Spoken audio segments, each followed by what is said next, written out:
working with others. And we're starting on page 89 or wherever our speaker would like to start. And we've got Laurel here tonight from Austin, Texas, for this week and next week as well to share her experience with working with others. So I will turn our meeting over to Laurel. Cool. Thanks, Steve. I'm Laurel. I'm an alcoholic, and I have been sober since December 9th, 2012. And I'm originally from Houston. I came to Austin to get sober, and I've been here ever since because I really love it here. So Steve asked me to go through working with others, and so I read through it earlier today and made some notes. So hopefully all of us will get at least one thing out of this. So I will dive right in. Practical experience shows that nothing will so much ensure immunity from drinking as intensive work with other alcoholics. It works when all other activities fail. And to me, that's one of the strongest lines in the entire book. Because nowhere else in the entire book does it associate one thing with immunity. And for an alcoholic like me who came into this program and can't stop drinking, that's huge. And I've been in places where I'm not spiritually connected and, where working with others has saved my ass. And I've been in places where, I'm sitting on, resentment or fear inventory, or where, I got to walk in somewhere and, my sponsor's not available to 10-step, and working with others always gets me present, and it always takes me out of myself. And this is hands down the distinguishing factor of my personal recovery, along with obviously my relationship with God. So, and then the other activities fail.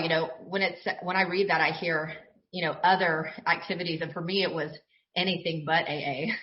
It's like AA works when I've tried another fellowship, or I've tried SMART, or I've tried, being hypnotized, or, all of the things. I feel like we could come up with quite a few examples between the group of things that I've tried before AA. And I didn't, when they initially sent me to AA, I didn't honestly think that it was a real thing. AA had always been used as a butt of a joke. I didn't know that real people came to real meetings and had a real fellowship.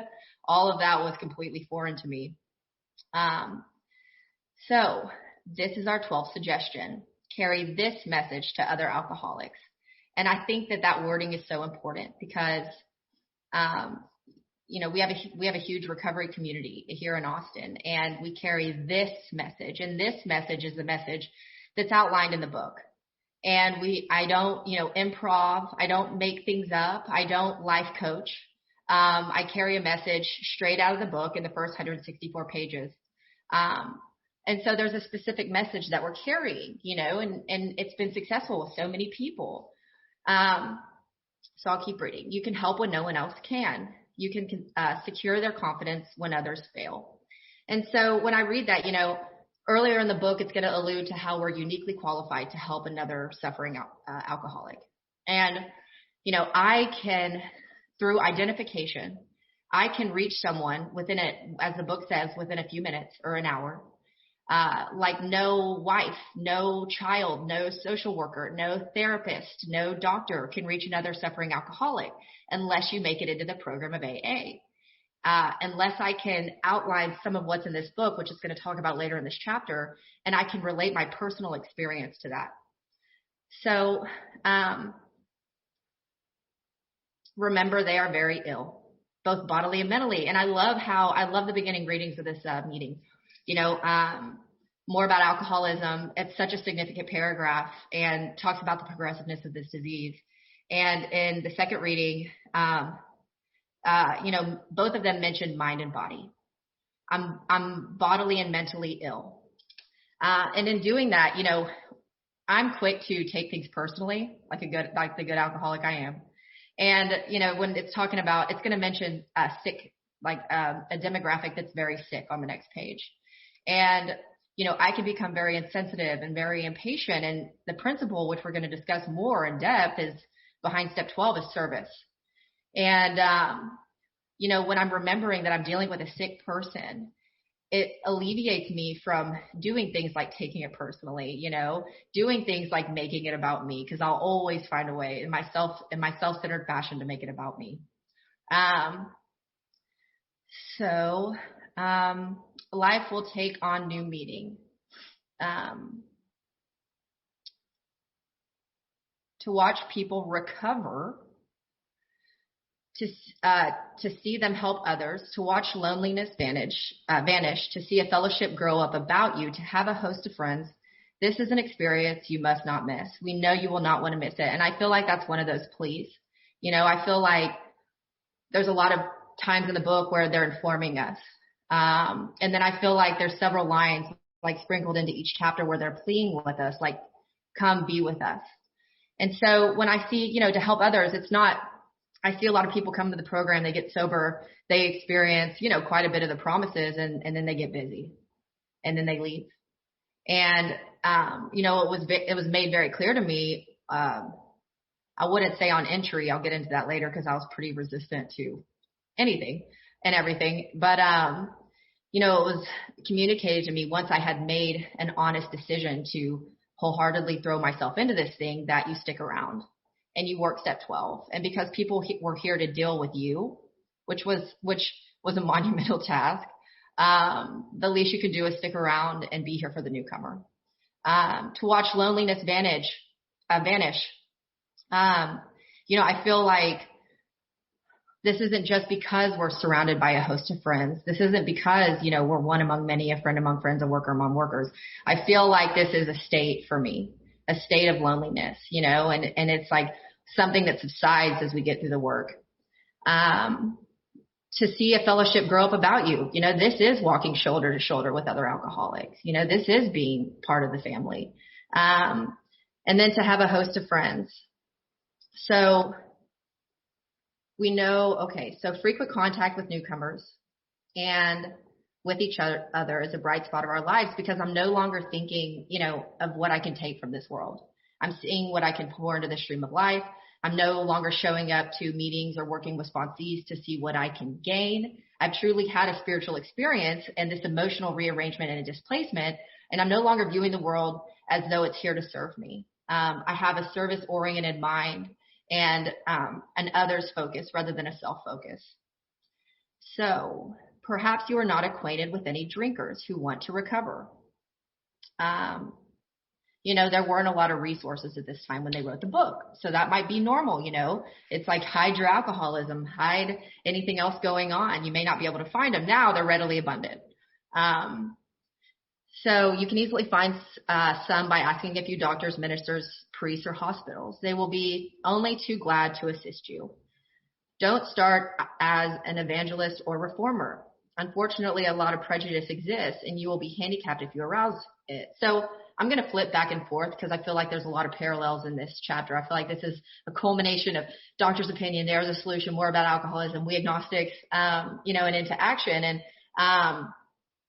when I read this line, what I thought about is page 77, where it says our real purpose is to fit ourselves to be a maximum service to God and the people about us. And so why do I not have one brute force approach? Why am I not insensitive? Why am I not all of these things towards the alcoholic? And it's like, if I'm following through with that deal, I'm all about cutting deals. If I follow through with that deal, I reduce my ability to be of maximum service. I can't be of service to you, and I used to be that person that just had one brute force approach. I used to be that person that, was very intense and like, well, if you don't want to do it, then, then I'm going to go work with other people. And I do think that we should have that to an extent, but what I end up doing is like, minimizing my ability to be of service to other people, which is my primary goal in life now. Along with making conscious contact with God.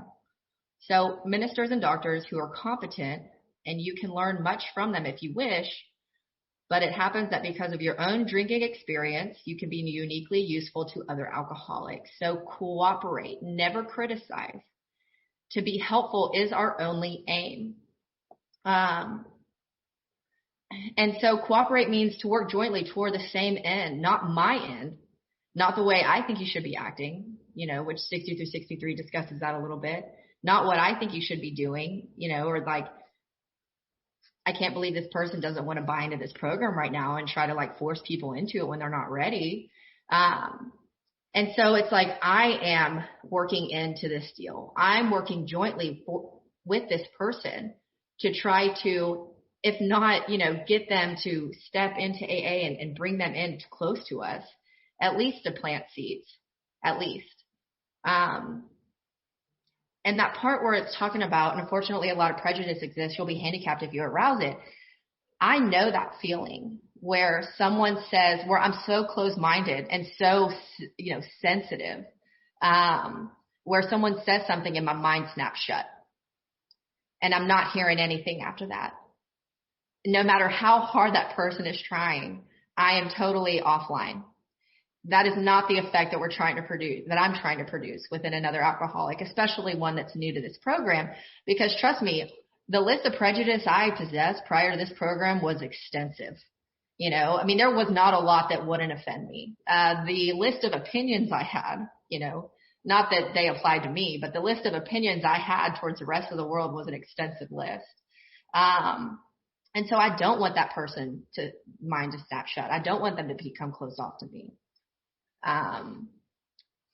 So I will go to the next page.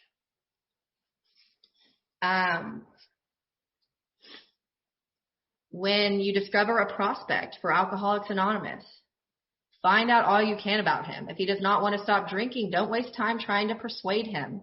You may spoil a later opportunity.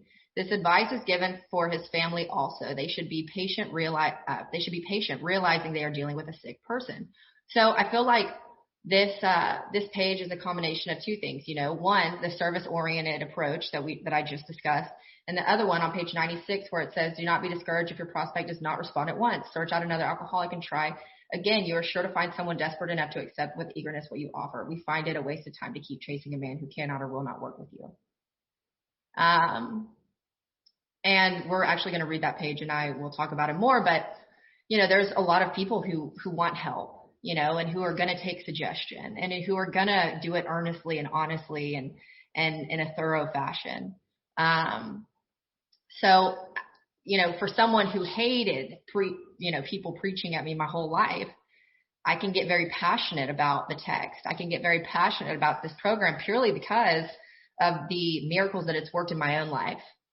And of course I want other people to have this. I feel like people who choose to walk away from this program or can't seem to, be honest with themselves, that, constitutionally incapable of being honest with themselves type, of course I want them to have what I have. And then the sick person that I mentioned it was going to say again,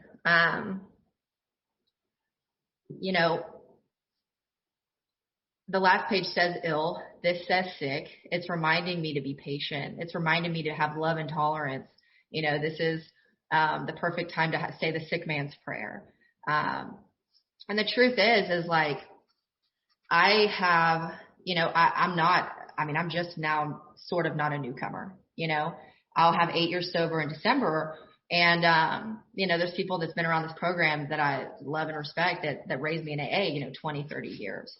And, 8 years is a long way away from a drink. And it's very easy for me to not be empathetic towards that step one experience, and it's crazy how easily I can forget, what bad shape I came in here in. And I'm like, well, why can't you just figure it out? Or, I'll even get caught with, this thing in the back of my head that it's like a moral issue, and it's not, and if I really stop and I dig deep, I can once again connect with the powerlessness of my disease. So if there is any indication that he wants to stop, have a good talk with the person most interested in him, usually his wife. Get an idea of his behavior, his problems, his background, the seriousness of his condition, and his religious leanings. So I'm getting background info. I'm figuring out a way, I'm getting enough information to form a plan, to figure out an approach. And like I had previously mentioned, one approach does not fit all. Like what worked for me in year one or 90 days sober or 6 months sober is not the same approach that would work for me now. I was responsive to that, black and white finger in your chest, straight out of the book approach. And now, like, especially with my current sponsor who I've had for like 3 or 4 years now, I don't need that in order to take action. It's like putting their arm around me instead of poking me in the chest. So you need this information to put yourself in his place, to see how you would like him to approach you if the tables are turned. Sometimes it is wise to wait till he goes on a binge. The family may object to this, but unless he is in a dangerous physical condition, it is better to risk it. And that's kind of a high risk scenario sometimes. There's going to be several times throughout this chapter where it mentions, well, maybe he needs another bender. Maybe he has to go on another spree. Maybe he needs a little bit more experimental drinking. And when I'm in that scenario, it feels high risk, to watch a person walk away from the program because they're not convinced of step one. And you basically, say, or I've said in the past, good luck. And then you just hope they make it back. And the sad truth of, at least here, is like a lot of people don't. And so it's high risk, when I can't tell you how many times I don't speak to families frequently, because I feel like, having a safe relationship with a sponsor-sponsee, is significant. But, in the couple of times I have talked to families in the event the person like needs detox or something, it's heartbreaking because you're just hoping against hope that they're going to make it back. And that's not always the case. So sometimes it is, so the binge. Don't deal with him when he is very drunk, unless he is ugly and the family needs your help. Wait for the end of a spree, or at least a lucid interval. Then let his family or friend ask him if he wants to quit for good and if he would go to any extreme to do so. And so I don't know how many in here were blackout drinkers. I've done many 12-step calls with blackout drinkers. Not a lot of them were successful. It helps if the person is coherent and lucid. But even for the non-blackout drinker, there's going to be periods where they're on a spree and where they come back to their senses, and there's a moment of scarce rationality, where they're going to be able to like hear what you're saying. I'm not going to be effective with a person that's wasted. I don't know who would. And so when I hear that lucid intervals, the end of the spree, that's doctor's opinion terminology. And the doctor's opinion outlines a cycle that changed my life. Understanding the cycle and the way in which I drink, and the mind, how I have a loss of choice, and the body, how I have loss of control, and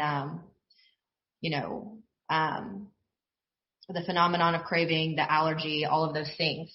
And it's going to start using a lot of doctor's opinion terminology in this paragraph and throughout the next page. I feel like the lucid interval typically happens. So after I go into the various stages of a spree, I emerge remorseful with a firm resolution to never drink again. And I mean it. I mean it every single time. I can't tell you how many times I promised my mom with cancer at the time that I was going to kick it and be done for good and for all. And what happens is after I make that firm resolution, Laurel sits with Laurel, and I become restless, irritable, and discontented. And suddenly, which we're going to get into, even though I have countless experiences proving me that A, alcohol will not solve my problems, and B, that I cannot drink successfully, I will fall back into the illusion that somehow, someday, I'll be able to control and enjoy my drinking, which the book says is the great obsession of every abnormal drinker. And so it's in between that period, that lucid interval is right after the spree for me. It's right when I am emerging remorseful. There's brief periods where, even though I have no knowledge of the book, and even though I have no knowledge of the program, there's brief periods where I have this gut feeling like I'm facing something much bigger than me. And how right and how spot on is that gut feeling, There was a couple times when I faced, pretty severe consequences during my alcoholism. And, I'd be crying. I'd be, a mess. I'd be, I was malnourished. I was sleep deprived. I was all the things. And I'm saying I can't live like this. And I'm making these promises that I mean. And that's that period of lucid interval for me, is when you can reason with me, because I know I have this feeling deep down that I am screwed and that I'm not going to be able to reel it in. I'm not going to be able to pull myself up from my bootstraps.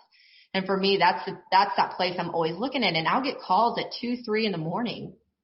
Like I chased down a girl a few weeks ago, and she was held up in a hotel, and, day 1 didn't want my help. Day 2 didn't want my help. Day 3 didn't want my help. 3 a.m. in the morning, she calls. She says, "Hey, I got to go to detox." I said, "I'm on the way." Because I know how short, I know how small that moment of clarity is before it passes and suddenly I'm drinking again. So then end of the spree, or at least, okay, for a lucid interval, then let his family or friend ask him if he wants to quit for good and if he would go to any extreme to do so. This line obviously parallels the line of, going to any lengths. If someone asked me if I was willing to go to any extreme to stay sober in the beginning, my answer would have been no. I was not 2 feet in from the get-go. I very much straddled the fence. And I think that that's really intense verbiage to use with someone who is facing or who is, leaving the most important thing in their life behind, whether they're choosing it or not. And so I don't know. So there's some people that'll answer yes to that question, but if the answer is no, then my question typically is what are you willing to do? And so, this person is starting from ground zero. It wasn't that I knew that I had run my life into the ground. I knew that. And then obviously, you bring God into that situation, and the gamble of like, well, in my mind, because this is how I perceived it, the gamble of, oh, well, how will my life turn out if I am relying on God? All of my past experiences show me that, God reliance is not beneficial for me, because I blamed all my problems on God. It's the only thing that made sense, right? And so, even coming to the program, it wasn't that I couldn't admit that I had totally messed my life up, hurt people I love, etc. It was that I was so deathly afraid of what my life would look like if I had left alcohol behind. It wasn't working for me. I knew that, but I did not know how to let that go. So I clung to it. And, it's like just being considering that people, that's where those people are, just in so much fear, so many internal and external consequences from alcohol, but afraid to walk away. So if he says yes, then his attention should be drawn to you as a person who has recovered. You should be described to him as one of the fellowship who, as a part of their own recovery, try to help others and who will be glad to talk to him if he cares to see you. If he does not want to see you, never force yourself upon him. Neither should the family hysterically plead with him to do anything, nor should they tell him much about you. They should wait for the end of his drinking bout. You might place this book where he can see it in an interval. Here, no specific rule can be given. So, it's like, even with I wasn't married at the time of my alcoholism, but, I had a mom and dad and a brother who, were pretty devastated. And, I actually was dealing with a drunk alcoholic the last year and a half, who had previously been sober. And so I got a nice reminder of what the book says about how, in the realm of alcohol, no one, basically, gets out unscathed. And, it's like, even with my mom hysterically crying or my dad begging me or, them confronting me that they know I have this problem. It's like, I found that emotionally inconvenient. It was like, I felt bad enough about the stuff I was doing. I felt bad enough about the state of my life. Really, it's like all of their emotions I did not have the capacity to hold space for anyone else's emotions. I found them highly inconvenient, and which, my default always was just to get mad. So, something happened, doesn't matter if it's sad, happy, whatever, my response was rage. And so where it says here, no specific rule can be given, I feel like to an extent, a lot of this is just using your best judgment, gaining that background information, like the previous, or like a paragraph ahead mentioned, I have to find a way, whether this is, a guy that worked on Wall Street and, whatever, or a 17-year-old who, you fill in the blanks. I have to find, other than alcohol, some common ground to start really getting that identification with. And the next page is over. It's going to talk about how, it's going to talk about how, just talk to them. When you first sit down with another person, like with an alcoholic, just talk to them. Don't talk to them about program. Don't talk to them about God. Just have a conversation with them, So I'll keep reading. The family must decide these things, but urge them not to be over anxious, for that might spoil matters. Usually the family, here it's going to talk about a doctor and how, like, you should call a doctor, the doctor will call in, or the doctor might call you in. This dynamic is not super realistic in my experience here. I feel like this is one of those paragraphs that, I've never had a doctor call me. In fact, I think that would like break laws or something to tell me an alcoholic was in their hospital. But I do have a lot of people from treatment call me, and I do have a lot of people from the program call me. So usually the family should not try to tell your story. When possible, avoid meeting a man through his family. Approach through a doctor or an institution is a better bet. If your man needs hospitalization, he should have it, but not forcibly unless he is violent. Let the doctor, if he will, tell him he was something in the way of the solution. Okay, I'm going to keep reading. When your man is better, the doctor might suggest a visit from you. Though you have talked with the family, leave them out of the first discussion. Again, if I knew people in the program were,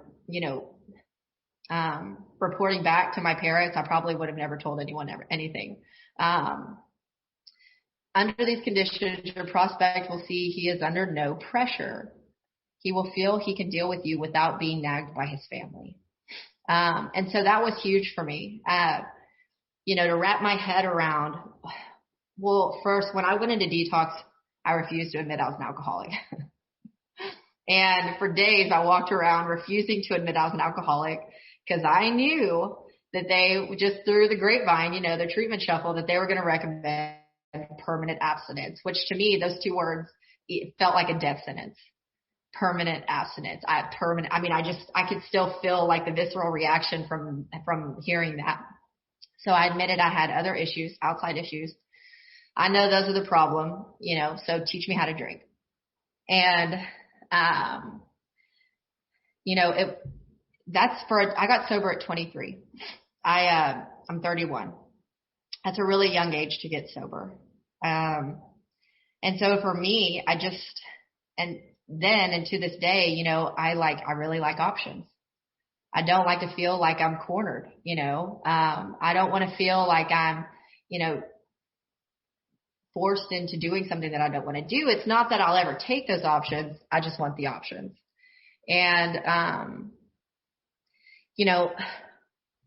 so I heard a lot of people, I kind of took the approach of, I'm going to stay sober today. And I really, really, really had to dumb it down. Like just for today. And I hear that all the time, one day at a time, you hear all these, things that AA throws around and you're like, ugh, but really, it was one day at a time. And I made the decision around 4 months sober, just sick of myself, not doing anything, white knuckling this sobriety thing, that I was going to throw myself into the program on the contingency that if I didn't like it, I could leave. I just needed to know where the exit was just in case. I needed to drive myself. I wasn't riding with anyone else, just to have a backup plan. And I stayed because what AA offered me was substantially better than anything else I was getting out there. Way better. Not equal, way better. So under these conditions, your prospect will see he is under no pressure. He will feel he can deal with you without being nagged by his family. Call on him while he was still jittery. He may be more receptive when depressed, and that's the mentioning of another lucid interval. I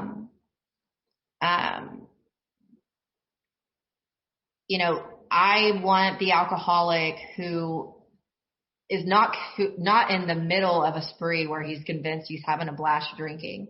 I want the alcoholic that's questioning everything he thinks he knows, and feels like that sense of hopelessness. And we'll get into that too. It's like being out of options there back in this life, my previous life, is what compelled me to, take the action in here.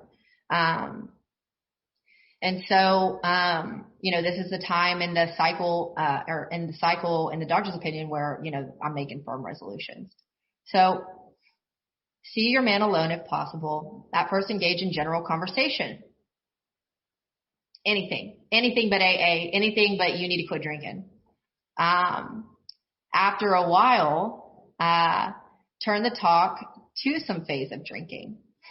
Tell him enough about your drinking habits, symptoms, and experiences to encourage him to speak of himself. And so here I'm qualifying.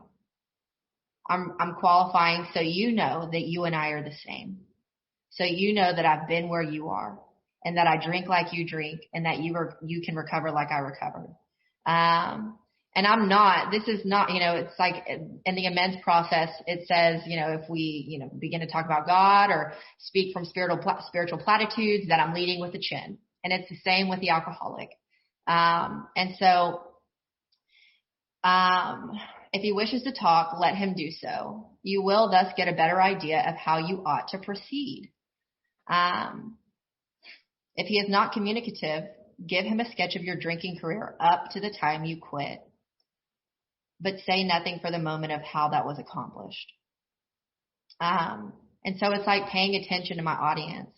If I try an approach and it's going nowhere, I got to switch it up. Again, of maximum service. It's not doing you any service if I stay down that road. I have to switch it up. I have to try a different angle.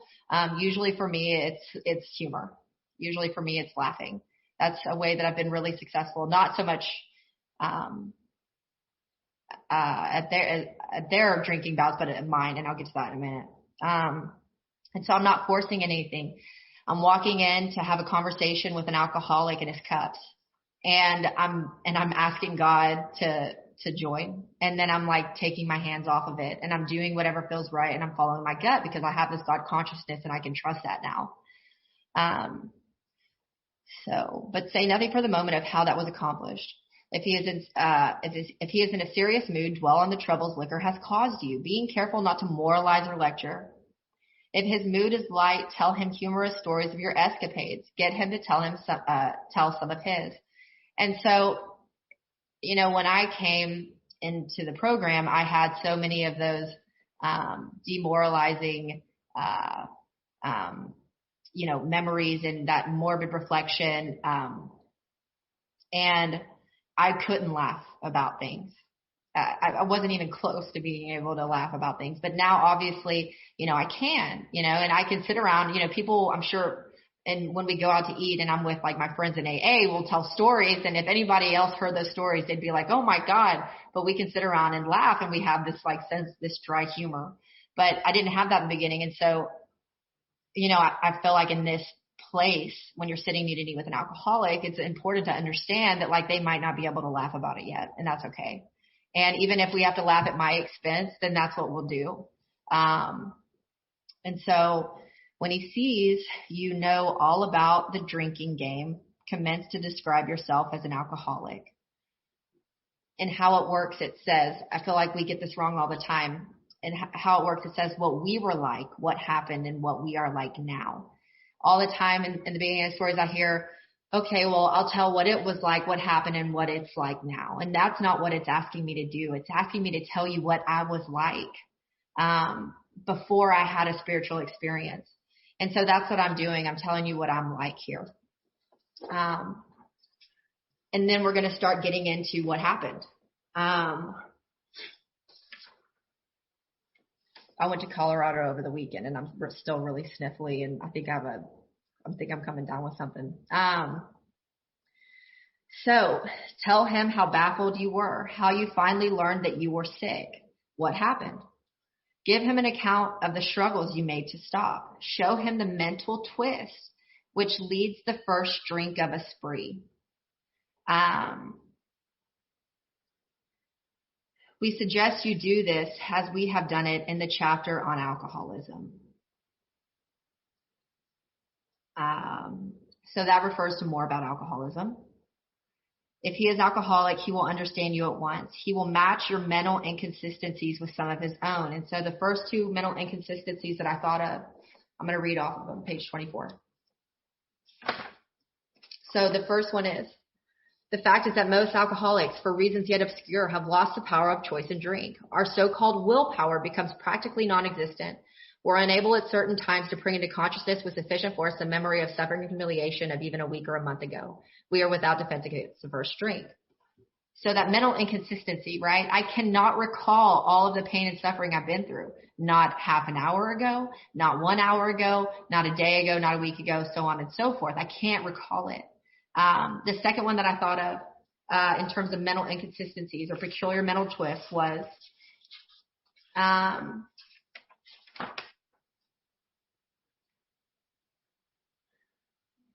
no person likes to think he's bodily and mentally different from his fellows. Therefore, it is not surprising that our drinking careers have been characterized by countless vain attempts to prove we could drink like other people. The idea that somehow, someday, we will control and enjoy his drinking is the great obsession of every abnormal drinker. The persistence of this illusion is astonishing. Many pursue it into the gates of insanity or death. So I feel like I had the habit of finding the differences rather than the similarities. And so it's understandable if, I'm sitting, across from an alcoholic who's divisive and who is doing everything in his or her power to not identify with me. A lot of times that was me. I refused to outwardly admit that you and I were the same, but inwardly I knew that it felt like my truth. And so if you are satisfied that he is a real alcoholic, begin to dwell on the hopeless future. So, I can't tell you how many times I've ran to my sponsor and been like, help, my hair's on fire. I just blew something up and I'm like, help, and it's like, I found that for me, there's a huge difference between hopelessness and desperation. And desperation for me is whenever I'm grabbing for answers because I don't like the way I feel and I'm really uncomfortable. And hopeless for me is when I'm truly out of options. I have no options left. And so begin to dwell on the hopeless feature of the malady, which is a disease or ailment, a malady. Show him from your own experience how the queer mental condition surrounding that first drink presents normal functioning of the willpower, which we kind of just read in this last thing, the first page more about alcoholism 30. Don't, and I guess I believe that the hopeless feature is that I believe in this illusion that one day I'm going to be able to, that drinking normally is obtainable. And so don't at this stage refer to this book unless he has seen it and wishes to discuss it. I feel like this paragraph is kind of touching back on more about alcoholism. The line where it says, this is the baffling feature of alcoholism as we know it, this utter inability to leave it alone no matter how great the necessity or the wish. And what the rest of this paragraph for me is going to outline is all the stories and more about alcoholism. You know, Fred, Jim, Jaywalker, the man of 30. It's going to show us all the ways that, you know, willpower, self-knowledge, self-control, a desire to stop drinking, all of those things, how they were unsuccessful with people who thought they had it licked. And be careful not to brand him as an alcoholic. I'm not doing you a service if I'm diagnosing you alcoholic. No one, and I mean no one, could have diagnosed me. It's going to mention later that, you know, my relationship with God, a desire to meet God had to come from within. My diagnosis of alcoholism had to come from me. It had to come from within. And be careful not to brand him as alcoholic. Okay. Let him draw his own conclusions based on his experience, not mine, not ours, hers. If he sticks to the idea that he can still control his drinking, tell him that he possibly can. If he is not too alcoholic, but insists that if he is severely afflicted, there may be little chance he can recover by himself. There might be little chance that he's beyond human aid.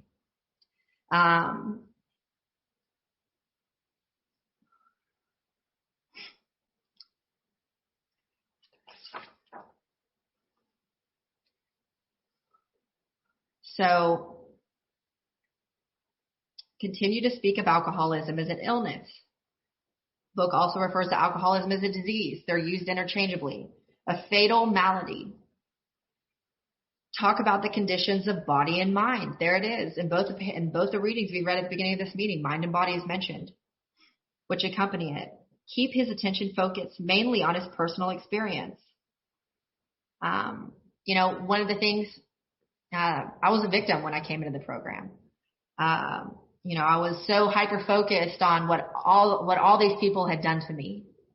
And so it's like when the alcoholic is doing that, I refer back to the personal experience. I refer back to the drinking.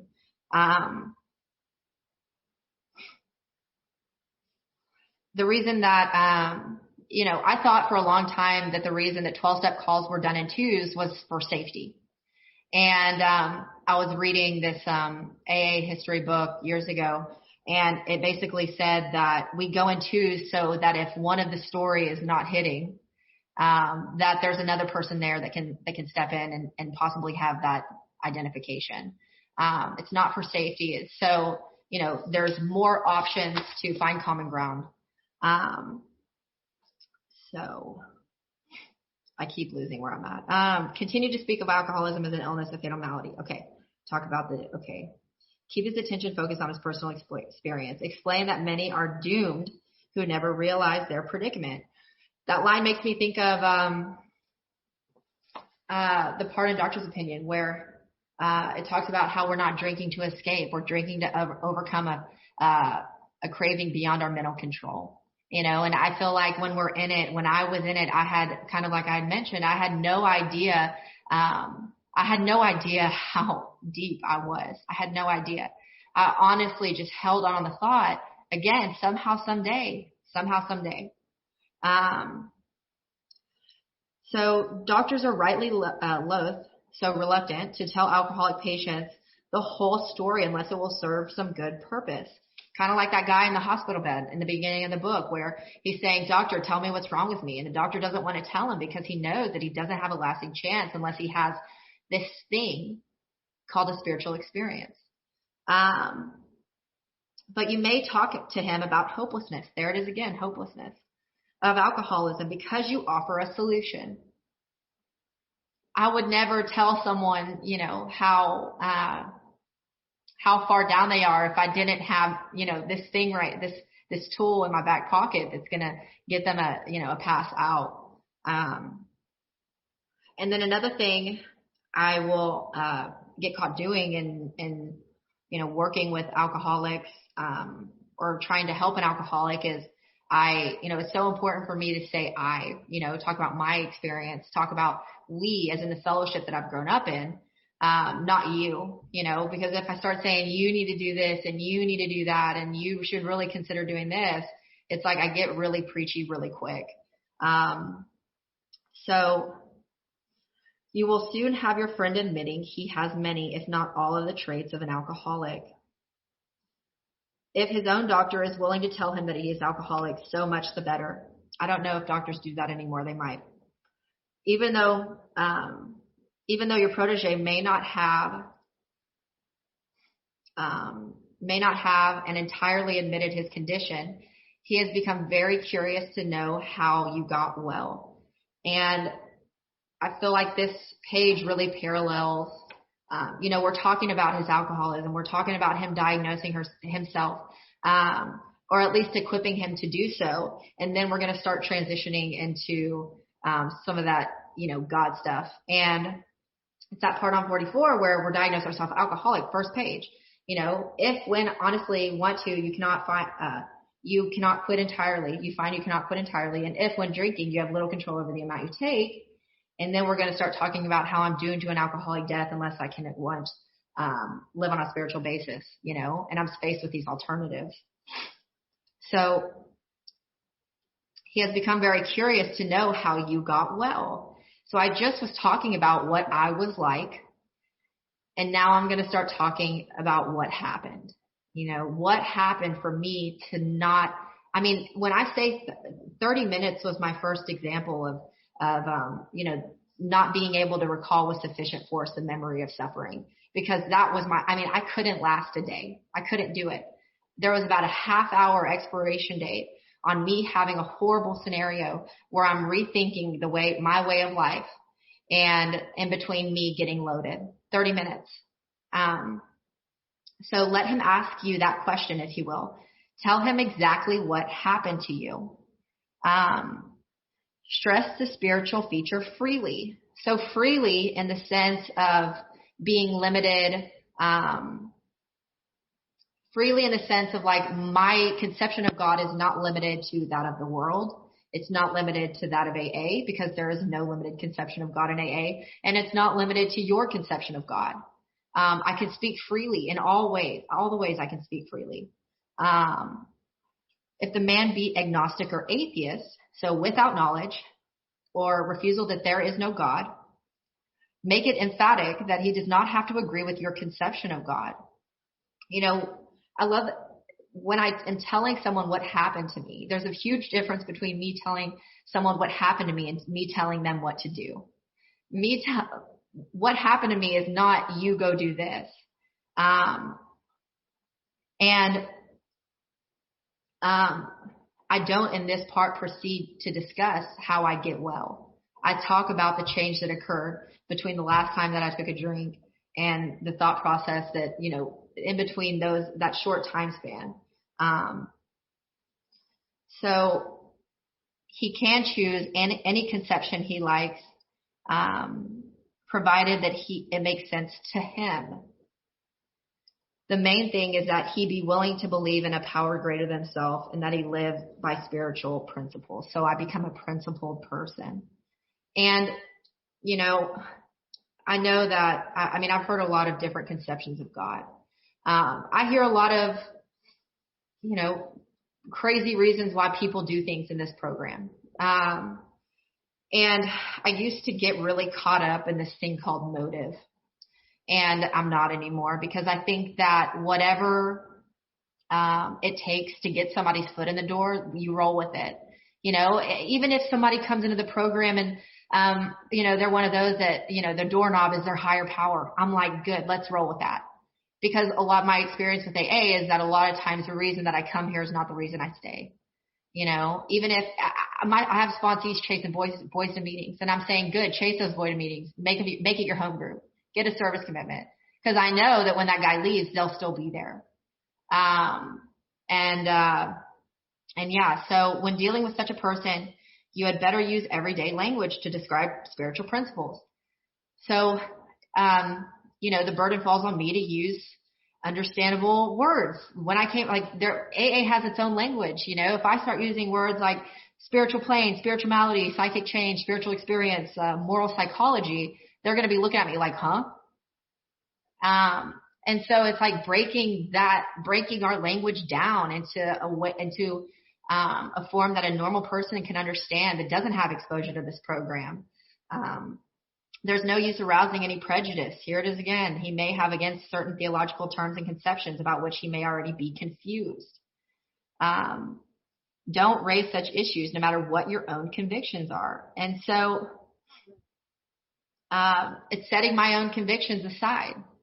If I had the conception of God, like if someone the conception of God that I have now, if somebody would have forced that upon me, when I was 10 days sober, I would have thrown it in the trash. My experience with God is that like I started very simple. I got really elaborate at one point and I really confused myself and became disconnected. And then I have it simple again now, but like the evidence of God working in my life is very sophisticated. It's very advanced. There's so many experiences of God working in my life, and that's how I know God today. But I had to experience it firsthand in order to buy into that. So your prospect may belong to a religious denomination. His religious education and training may be far superior to yours. In that case, he's going to wonder how you can add anything to what he already knows. But he will be curious to learn why his own convictions have not worked and why yours seem to work so well. So one of the things my sponsor says is, you can't make it into AA unless you have a God problem. And, what it says in a couple paragraphs up is like, half of our original fellowship was compiled of agnostic and atheists. It says that in the book. It doesn't mention the other half. And so I feel like the assumption is that the other half are religious people. They're people who come into this program with a very clear conception of God, and there's a disconnect. I would almost personally rather have someone who is atheist or agnostic or no exposure to any form of higher power than someone who has a very strong, committed conception to God, because you have to really break that down. You really have to start at ground zero. And they're married to this thing, but I can't be completely connected to a God of my understanding and be getting loaded every day. That's not a thing. And the disconnect is action. The disconnect is constructive action, which is going to mention in a minute. So he may be an example of the truth that faith alone is insufficient. Faith without works is dead. We read that a lot at the beginning of meetings. I could find the most divine and superior religious code. The problem is, let me back up. Many of us had moral and philosophical convictions galore, but we could not live up to them even though we would have liked. That's what the book says. And so my problem is not this faith. My problem is that I can't live up to it. I can't follow this strong code that I believe in, and that's the difference, which I'll get into in a minute. For me, is like spirituality and religion. Religion is this very strong moral code. It teaches me what's right and wrong, but I don't have anything for me to adhere and follow through with this code. And so to be vital, which one of the old timers in the meeting I got sober in Rule 62 in Texas told me, every time I hear the word vital, it means your life depends on it. His name's Willard. He's awesome. To be vital, faith must be accompanied by self-sacrifice and unselfish constructive action. Let him see that you are not there to instruct him in religion. Admit that he probably knows more about it than you do, but call to his attention the fact that however deep his faith and knowledge, he could not have applied it or he would not drink. So the disconnect is practical application. It's constructive action. I know what is right and wrong when I come into this program. I have great parents. I have a great family. They really, really tried. They really tried to instill a sense of morals onto me. But I didn't have that power to live up to it. I didn't have the power to stop drinking. I didn't have the power to live up to it.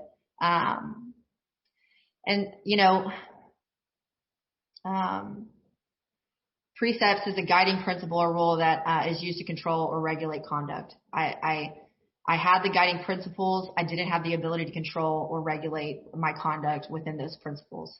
Um, so perhaps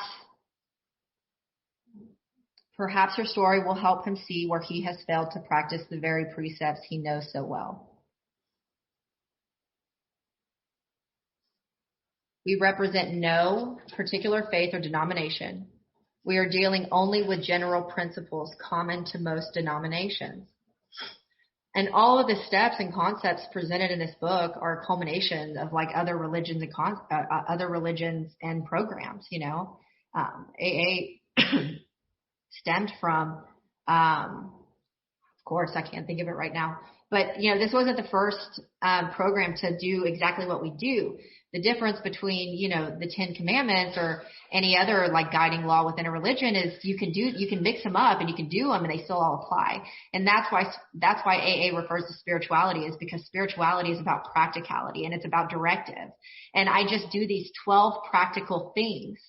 And that's what makes it spiritual. And it even mentions in the book, it's like, we've written a book that we believe is spiritual and moral. I can't have this degree of practicality and not be doing right and not be doing things like, and not have a clear understanding of right and wrong and how I can achieve that. So outline the program of action, not program, but program of action, explaining how you made a self-appraisal, fact-finding and fact-facing. So I write and review an inventory of my growths or handicaps. How you straightened out your past. I go make amends. Not just a direct amends, but I live them. I do what I say I'm going to do. And why you're now endeavoring to be helpful to him. That's 12. It is important for him to realize that your attempt to pass this on to him plays, here it is again, vital part in your own recovery.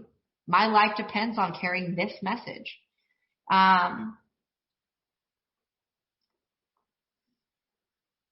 Actually, he may be helping you more than you are helping him. I'll hear a lot of verbiage within the rooms of AA where it's like, well, this person didn't show up, so they wasted my time. Or I sponsored this person for 3 years, and now they're gone, and it's like I've invested all of this into them. And the truth is that every single person, every single woman that I've sat knee to knee with helps me substantially more than I could ever hope to help them.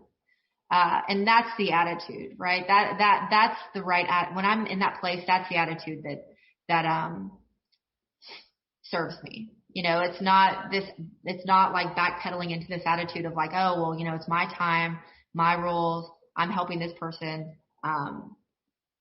And it's crazy how little I think about, it's like when I think about helping others, I think about all the people I've helped. How convenient. My first thought is not how many people helped me. And there were a lot. There were a lot of old timers that tolerated me. And that is the correct word, tolerated. Up until I was maybe 18 months sober, they tolerated me. Actually, he may be helping you more than you are helping him. Make it plain he is under no obligation to you, that you hope only that he will try to help other alcoholics when he escapes his difficulty. And so it's like that selflessness and that altruism, keeping that in the back of my mind. And that I help people for free and for fun. I know a lot of people work in treatment, and there's a lot of treatments, and now that in treatment they have, people bringing other people through the work, and, that's not 12-step work. 12-step work is done for free and for fun. It's done on my own time. I don't get a paycheck. There's no profit for me other than that I get to stay sober. Suggest how important it is that he place the welfare of other people ahead of his own. Make it clear that he is not under pressure, that he needn't see you again if he doesn't want to. You should not be offended if he wants to call it off, for he has helped you more than you have helped him. Why would they say that twice in a paragraph if it wasn't important? And I have, not everybody wants to work with me. You know, not everybody feels like they're, I don't know, connecting with me. They're, you know, and I'll say, good, go find someone that you feel like you want to go, that you want to work with. You know, if they feel like they're really connecting with someone and that person has what they want and there's just so much in common, go. And I wish you the best, you know. Um, if your talk has been sane, quiet, and full of human understanding, you have perhaps made a friend. Maybe you have disturbed him with the question of alcoholism. Um, this is all too good. The more hopeless he feels, the better. He will be more likely to follow your suggestion. Um, and I love that. You know, there's a line. I think Bill Wilson said.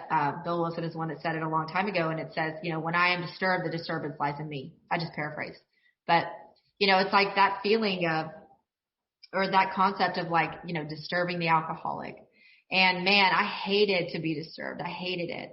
But like, how beneficial was it every single time? You know, really, there's not a lot of things in this process that are, you know, super enjoyable. You know, sitting in front of another person, making an amends to them, and sweating through my shirt is not an enjoyable endeavor for me. You know, reviewing my grosser handicaps, my life, which, like, you know, 12 and 12 refers to my defective characters, like liabilities, shortcomings, handicaps, deficiencies. You know, that's not super fun for me.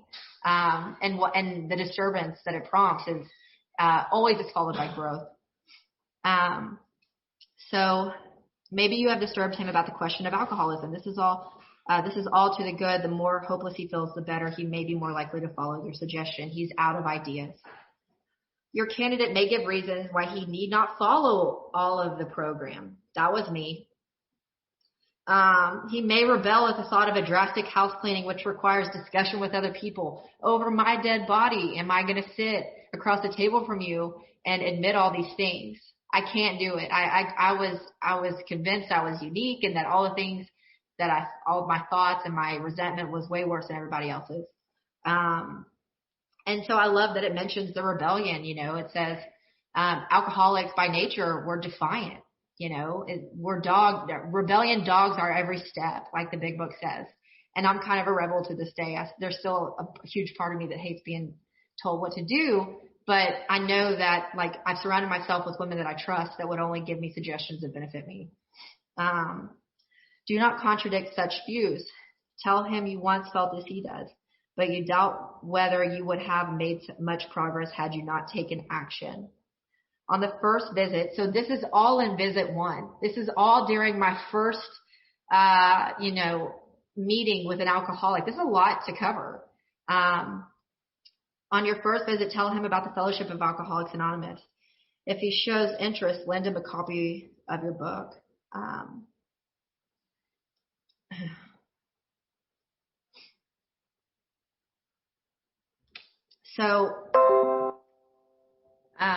Sorry.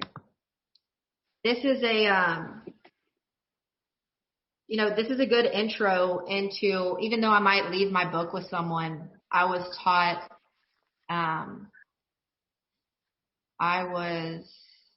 hold on. Okay.